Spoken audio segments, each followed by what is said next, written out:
لله نستعينه ونستغفره ونعوذ بالله من شرور أنفسنا من يهد الله فلا مضل له ومن يضلل فلا هادي له ونشهد أن لا إله إلا الله وحده لا شريك له ونشهد أن محمدا عبده ورسوله. We begin with all praises due to Allah. We seek His aid, we seek His guidance, we seek refuge, we seek protection in Allah from the evil within ourselves, from our own proclivity to do things that Allah dislikes. We actually turn to Allah and ask Allah to protect us against us. We bear witness that there is nothing worthy of worship besides Allah, and that Muhammad sallallahu alaihi wasallam is Allah's servant and messenger. Subhanallah. Firstly, I would like to thank you guys for having me here to speak. I was just actually reflecting on the last time I spoke on campus, and I was a student at that time. Not here at Berkeley, but I went to school on the East Coast. So I went to Clark Atlanta University, it's the HBCU in Atlanta, and then I went to Georgia State University. And subhanAllah, if I'm being completely honest and transparent, plus I don't see any of my classmates here, when it came to our MSA, organizing anything was a challenge. So every single Friday, Jumu'ah was like, you just didn't know. Like it was like guerrilla style. We would like be in this classroom or that classroom and ducking administrators and stuff like that. So alhamdulillah, it's a blessing that you guys have this facility. Alhamdulillah, that we're all able to come together at this time specifically. Now, another thing that I'll share with you, and again, this is me being completely transparent with you guys, subhanAllah. I see a couple of faces I know, but the majority of you guys I don't know. I've never met you personally. Preparing for a khutbah is something that khatibs do. Like we sit down and like we go over the Quran and we say, okay, I'm going to touch on this verse and I'm going to connect it to this ayah, and then I'm going to connect this hadith and I'm going to make it relevant and talk about this and that and these other things, alhamdulillah. And I love to do that. But what I also like to do is when I'm speaking in front of a new community, I like to be a little more informal. And I wrestle with the idea, speaking here at Berkeley specifically, about what to talk about. So the community that I was from in Atlanta, the community I grew up in, actually, the imam of that community is Imam Jamil Abdullah Al-Amin. He's currently in prison right now. Different conversation for a different day, but the point that I'm making is that I struggle with the idea of like, how political do I be at this time, at this school? But Allah is in control.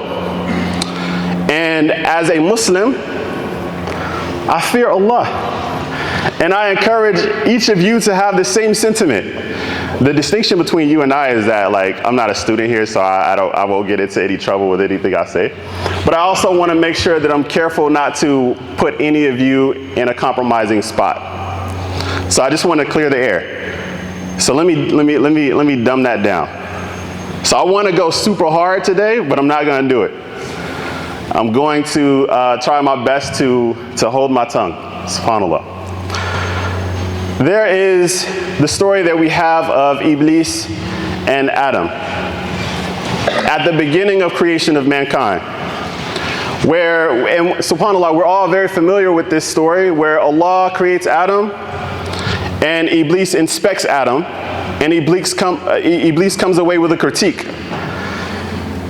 He's hollow, he's made of this, I'm this.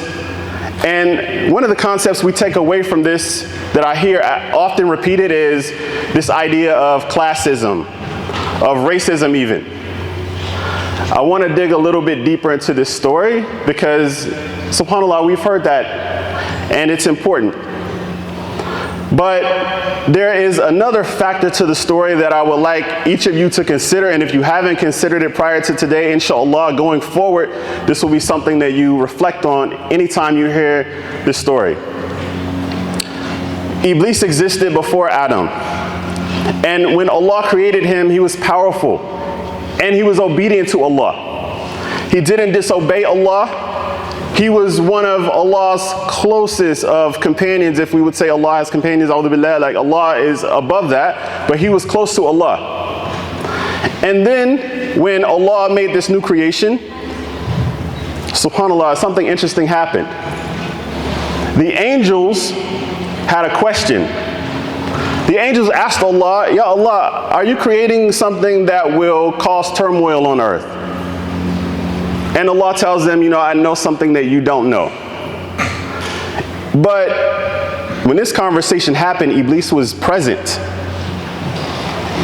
The difference between Iblis and the angels is that Iblis didn't ask any questions. He was just observing. So he may have had some concerns, and later we would understand some of the apprehension that he had when Allah ultimately told him and the angels and everything to bow down to Adam as a form of respect. He couldn't do it. SubhanAllah.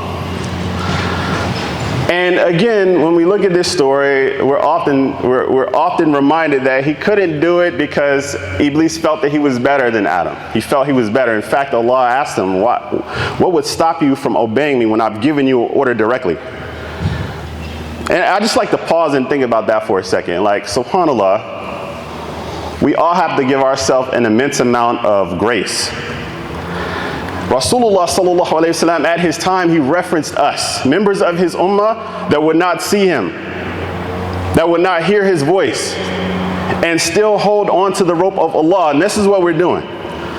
But subhanAllah, not see him, not hear his voice, still hold firmly to the rope of Allah in the land where we are persecuted. At a time where Muslims are persecuted. Again, I said I wasn't going to go super hard, so I got to, subhanAllah. But we stand firm on Islam. Being here in this building today is an example of that. Why? Because we have hope in Allah, we have love for Allah, we have fear in Allah. And we hope to please Allah in all of our actions, 100% of the time. But Iblis, subhanAllah, in this moment, he disobeyed Allah. Why would he do that? SubhanAllah. One of the reasons that Iblis disobeys Allah is that Iblis had misplaced fear. Now, we trust in Allah, we love Allah, and we fear Allah. If Allah gives us a commandment through Rasulullah sallallahu alayhi wasallam, we don't spend a lot of time contextualizing it and thinking deeply about it. Allah says in the Quran that when you hear, you obey. This is an indication of a mu'min. You believe. And your belief is exemplified in your actions all the time. But Iblis had a fear. The fear, it came out as a critique. And this is very common. You see something that you don't like, you might not have a full understanding of it, and then something pops into your mind to criticize it, to cut it down to size. But what did Iblis fear? Iblis didn't fear Adam, subhanAllah. Iblis had a fear that he would lose his station with Allah. He had a fear that he would be replaced by this new creation. Oh, I've been here this entire time. You made me powerful. I'm fire. And also I move between Jannah and earth. And I have all of this knowledge and strength and command over these other entities that you created. Who is this guy? What is he here for? He felt nervous. He didn't keep his fear firmly in Allah. And subhanAllah, because he didn't keep his fear in Allah, he didn't trust Allah. The angels, they had their concerns and they voiced their concerns. And Allah didn't explain to the angels because Allah is Allah. Allah is outside of creation. Allah is above all. Allah doesn't have to explain his actions to anyone or anything. So Allah doesn't explain to the angels specifically, but Allah says, trust me, I know something that you don't know. Khalas, the angels are done. Okay, that's enough. Iblis is not, again, Iblis is present. Iblis hears this. This is not enough for Iblis. He holds on to his feelings, his fear, his anxiety, and then later on, eventually, when Allah gives a command directly, he can't do it. Because he feels that he's better. He doesn't trust in Allah. That's not even the point of the khutbah today, subhanAllah. Why are we here as Muslims on the campus of UC Berkeley and inside this gym? And this is Hearst Hall, is that right?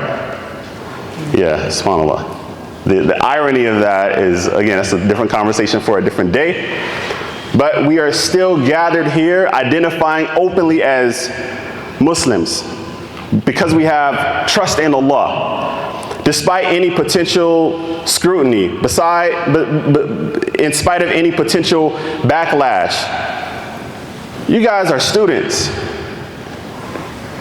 Maybe you were in class before you came, maybe you have studies to do afterwards. Nevertheless, you're taking time in your day to come here.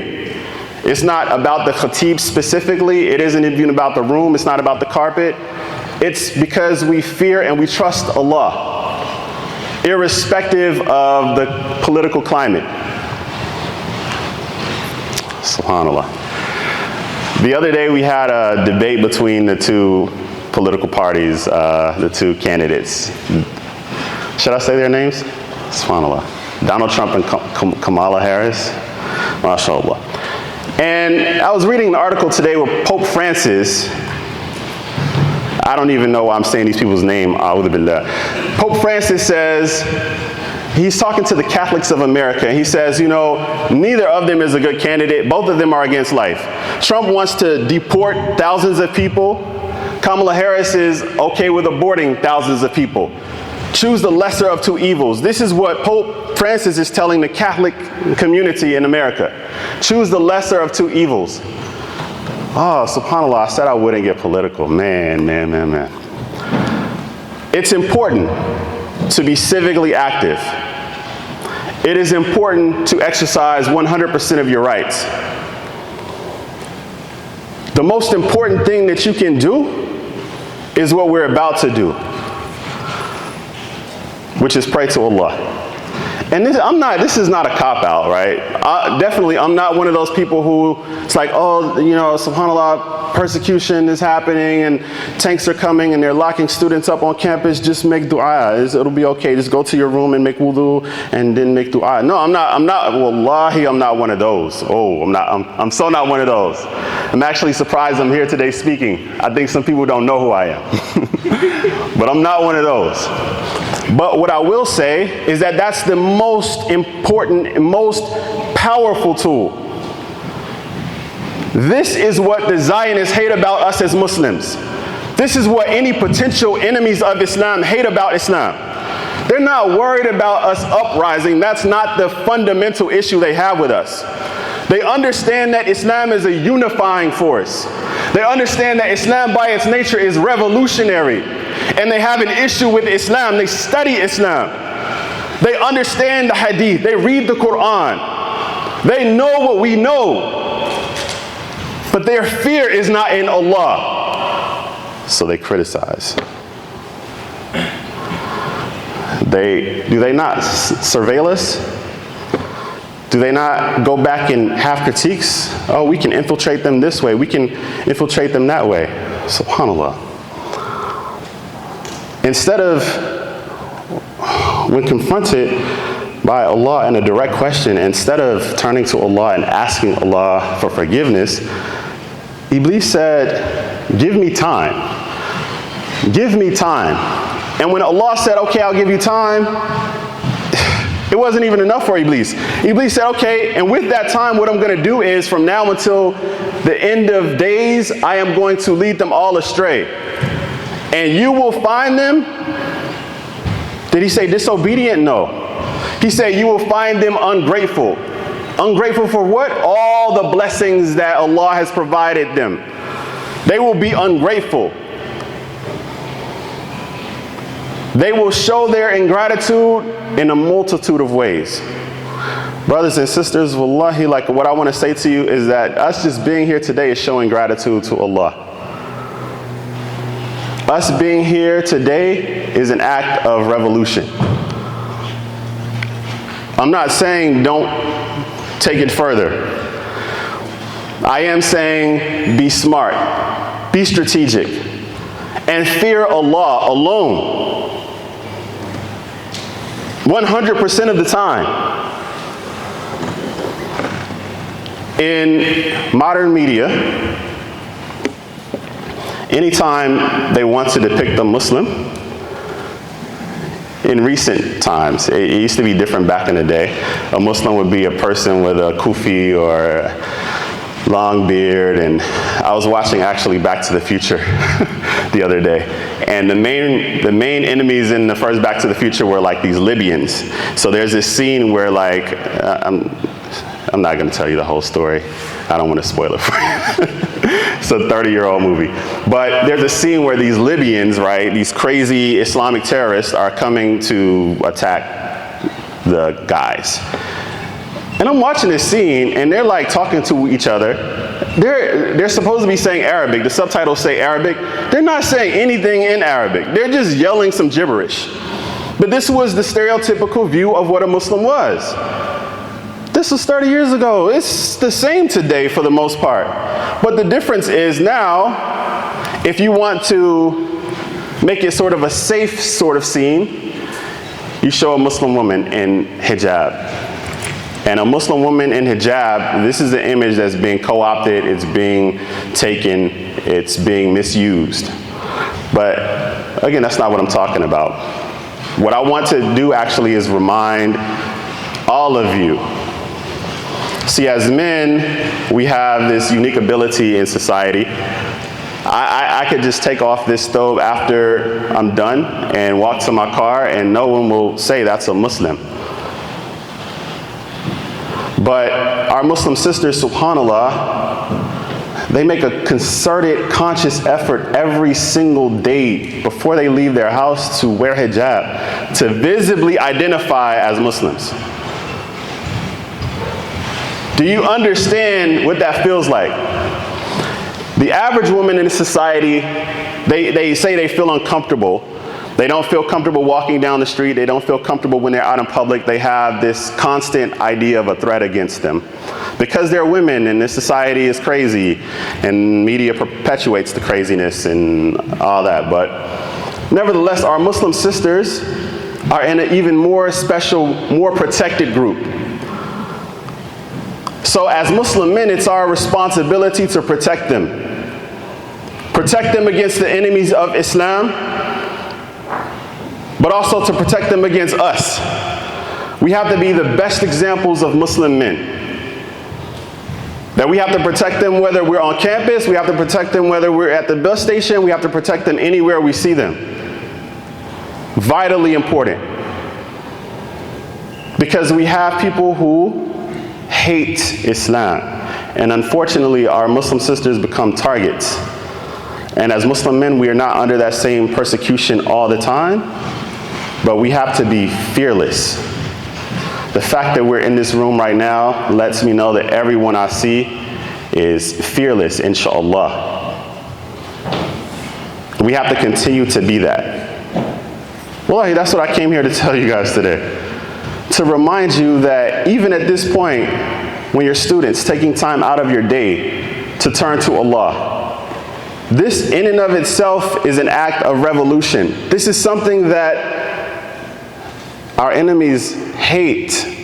Whether you go out of this room and you say something publicly against the occupation, or you say something publicly against the government, or you speak out publicly against genocide, or you say something publicly against Zionism, or you talk publicly against racism, or you condemn the entire political party because they're all hypocrites, or you speak publicly against the constant bombing of men, women, and children in other nations by our government, irrespective of who you vote for. It doesn't matter.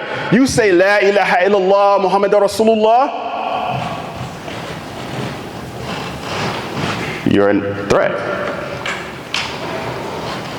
And I'm just reminding you of what you already know. SubhanAllah, if I got up here and said anything that was brand new, you have permission to snatch the mic and throw me out. I'm only reminding you of what you already know. that we are Muslims. The distinction between us and them is that we fear Allah. That fear is not misplaced. We're not afraid of anything except Allah. We say that during times of peace. We say that during times of full-on war. We are not afraid of anything besides Allah. And it's our duty to exhibit that 100% of the time. أقول قولي هذا واستغفر الله لي ولكم.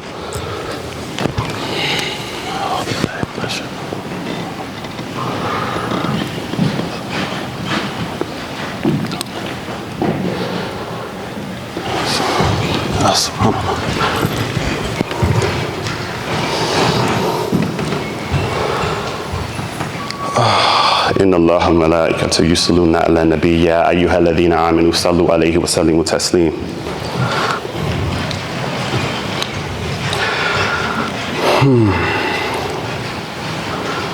So,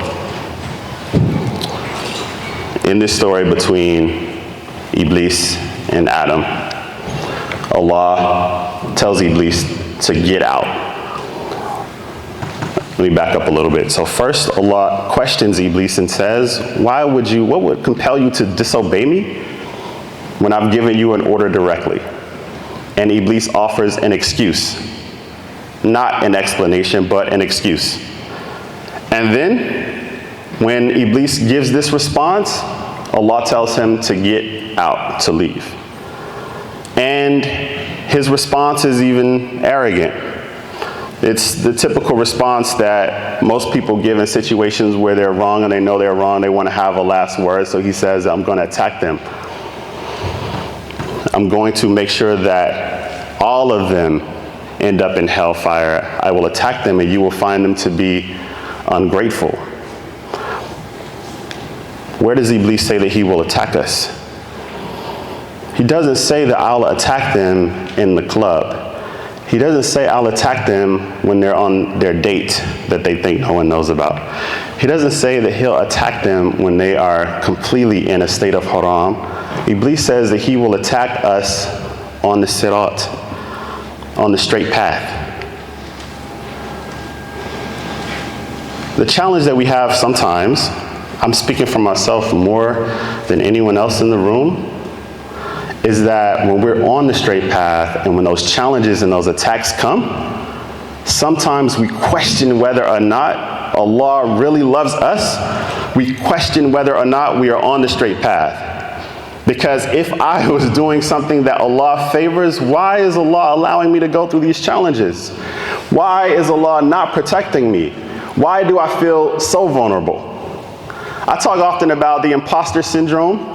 And I remember feeling it as a student. Actually, I remember on graduation day sitting in the seat feeling it. Like, yo, I don't know if they know I'm here. Like, I'm about to get this degree today. What?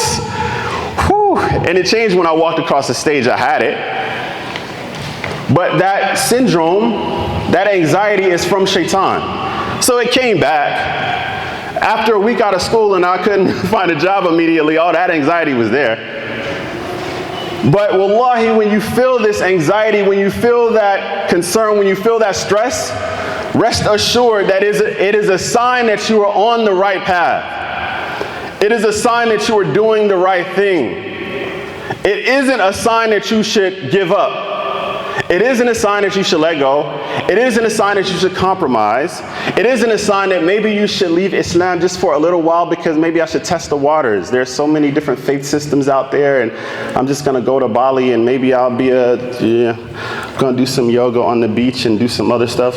No, it's not that. Shaitan said he will attack you on the straight path. If you're in the club or on the date, you got.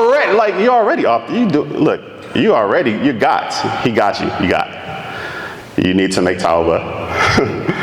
But when you're trying your hardest and it's difficult, when you're trying your hardest and it's lonely, when you're trying your hardest and you can't focus and you can't concentrate, you decided that you were going to leave that newly legal substance alone, and now you can't focus. Shaitan is attacking you. Continue to turn to Allah. You're doing what's right. This is the reality of our life. It is constant struggle. Until the day that we die, it's constant struggle. To be even clear, it doesn't stop the day that we die. In our last breath, Shaitan is coming to us, attempting to lead us astray. This is important to know and to keep with you no matter where you go, no matter what you do. This period of your life, this stage is temporary. I don't know, I met a couple PhDs. I was talking to Brother Yusuf studying neuroscience. I was going to talk about epigenetics in the khutbah today, but I was like, nah, because he might be able to fact check me a little bit. So I was like, nah. But this stage is temporary. You will move on, you will matriculate, you will graduate, you will go into a different space. The stress and anxiety, you won't leave it here on campus. It will follow you. You will go into different rooms, you will go into different environments, you will be around different people. The anxiety and stress will be there because it's from Shaitan. Shaitan constantly attacks you. When that attack comes, you say, A'udhu Billah. You continue to turn to Allah because it's only an indication that you're doing what's right. That is the key takeaway today. Do not give up. If we look on our phones, if we turn on any screen, we can see images that will make us disheartened. That isn't by accident. We have no free press in America. No, X, YouTube, Snapchat, Instagram. They're all controlled. So we might say, well, if the enemies of Islam control social media, why would we be able to see these images? So that you can be disheartened. So that you can see children hurt and it pains you to the extent that you say, I just can't do this anymore. What they don't seem to know about Muslims, even though they've been studying us for hundreds of years, is that when we see persecution, we turn up. Wallahi, like we don't get scared. We've never been like that. We have a long history of courageous men and women who say La ilaha illallah and die on that, irrespective of the time, irrespective of the enemy. Pharaoh was not a lightweight. If he was, he wouldn't have been preserved in the Quran. He was a big deal.